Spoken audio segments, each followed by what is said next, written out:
So I want to talk about breakout 2019 signees, and I want to talk about some wide receiver tandems because I'm going to have a discussion with whoever's watching the college football on Fox Twitter account or whoever's putting out the information on it, because I got beef with more than one thing they have posted here recently, and it's a sports talk thing, because if you're going to make a list, make your list with some integrity, okay? So this Biletnikoff Award list where they got teams with 2 players on the watch list, okay?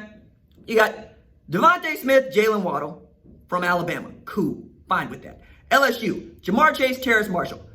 Cool. Fine with that. David Bell and Rondale Moore. I'm all right with that. David Bell, Rondale Moore, he the truth. All right. SMU got Kylan Granson and Reggie Robinson Jr. Now, Robertson Jr., cool. Granson on the list. I guess you're going to include him. Daz Newsome and De'Ami Brown. I got it. Fine. Cool. North Carolina. Stand up. Sam Howell. And USC, Amon-Ra St. Brown and Tyler Vaughns. One of the better tandems in all the country. But what I don't see on this list is Chris Olave and Garrett Wilson. Now, if we're going to talk about great wide receiving tandems and dudes that were on the Biletnikoff Award list, you're going to put them on the list also because they're on your air. All right? You usually want to promote the teams on your air. So usually Fox College Football rides for Oklahoma, USC, and Ohio State, right? Big 10, Big 12 in particular, right? And when they get a good Pac-12 game, you see it. But the reason I'm pointing out this thing about Garrett Wilson is because he, along with Zach Harrison in the 2019 class, are poised to break out, okay? Through 14 games last year, Wilson had 432 yards receiving, 5 touchdowns, and one memorable game against Michigan in the game, where he had 118 yards receiving and a touchdown. And that touchdown was dramatic.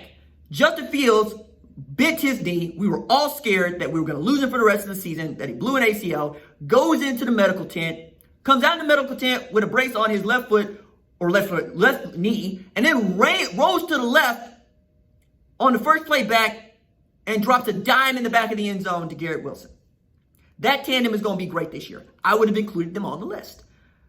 But as we're talking about these 2019 kids, right, and Zach Harrison is going to fill that role left by one Chase Young, we think. He had 24 total tackles last year, 3.5 sacks, 5 tackles for loss in a backup role.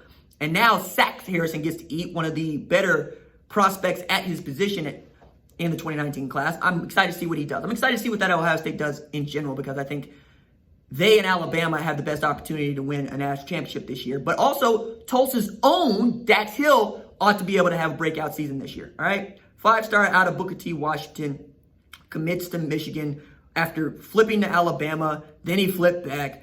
13 games last season, was their defensive rookie of the year. He's going to take over a spot that was occupied by Josh Metellus and get an opportunity to play in that 3-safety look that Don Brown wants to run. And I think that if they make Dax Hill the box dude as opposed to the dude over the top playing center field, he's going to be much more valuable to them, because Dax is still the most pure football player, the purest football player I've ever seen in my life. Anything you want to do on a football field, Dax can get it done. I'm excited to see what he looks like in his sophomore season.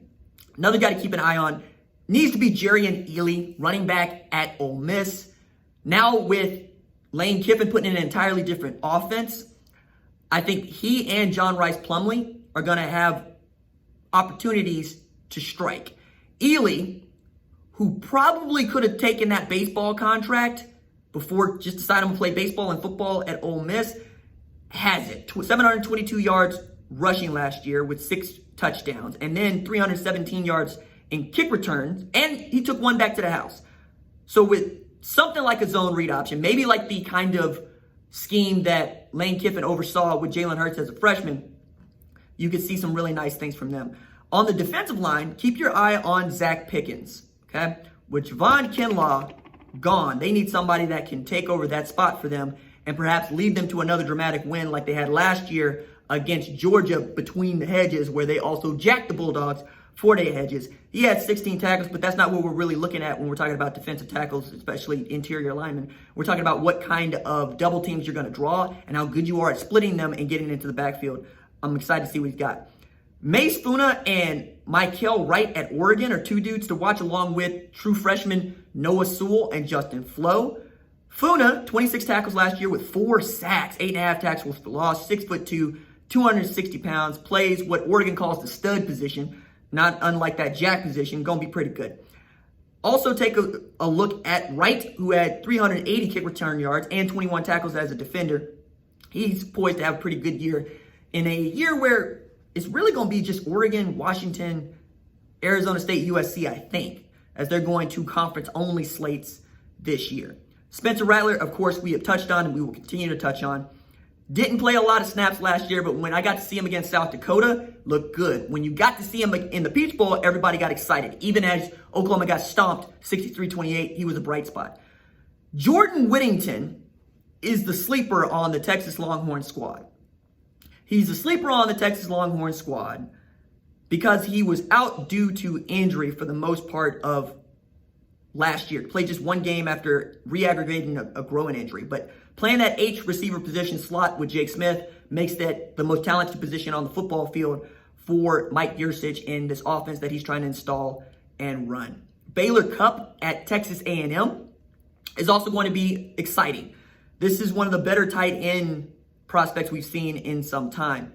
And when he was basically forced to miss the season with a season-long injury, we saw Jalen Weidermeyer step up with nearly 450 yards receiving and 6 touchdowns. Now with Cupp back, 6'6", 245 pounds, can run like people are chasing him. I'm excited to see what he's got going on. Derek Hall at that outside linebacker position for Auburn ought to be fun with Owen Papo and Big Cat Bryant.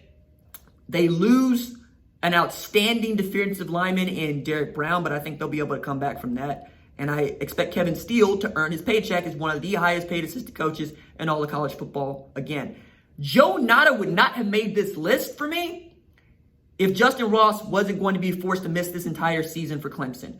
But since Justin Ross is gone for 2020 and T. Higgins got drafted after 1,167 yards last year with 13 touchdowns, watch for Nada to take over in that number 1 spot for Clemson.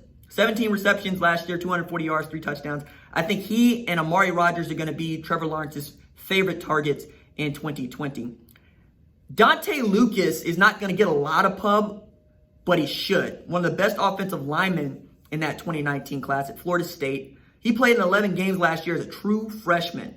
Now, whatever you want to say about Florida State, how it went, they still were out there battling. They looked good. And Marvin Wilson on the other side makes them and gives them an opportunity to be great because they got Clemson on the schedule this year, and I'm excited to see what happens in that game. Oklahoma's going to get a real nice look at Eric Gray. Nobody goes to conference-only slates for the SEC and the Big 12. 56 of his 109 carries came in 3 games, and when he carried the ball, Tennessee was good. Against Vanderbilt, he had 246 yards and 3 touchdowns on 25 attempts. He's going to split load with Tyson Chandler, and they're going to be a running team that plays defense because that offensive line is studded.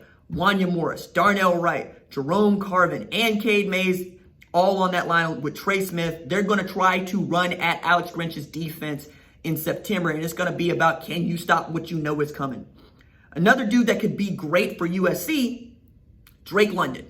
Okay, you thought I was going to say Brew McCoy. I'm saying Drake London. Drake London had 567 yards receiving and 5 touchdowns last season in a year where Michael Pittman Jr. led all USC receivers and was a finalist for the Biletnikoff Award. Even as Amon-Ra St. Brown came on strong, Tyler Vaughns looked like he should have been the number 1 target. And now you have Brew McCoy, who's going to come back after a redshirt year where he's getting reacclimated to his surroundings. So now you have a 4 wide receiver set in an air raid scheme that features 5-star Brew McCoy, Tyler Vaughns, who you know about, Amon-Ra St. Brown, who you know about, and now Drake London. That's going to be lethal. Keaton Slovis already knows what this offense can do. I love the air raid because a lot of it's just paint by numbers. We're going to flood one part of the field with more dudes than you have in that area, and we're going to throw to patches of grass, and we're going to move the ball down the field, no huddle style, and we're going to score a bunch of points. London had 8 catches for 142 yards against UCLA in their rivalry game, and London is doing a lot of work trying to get the number 1 player in the 247 Sports composite and Corey Foreman to choose USC.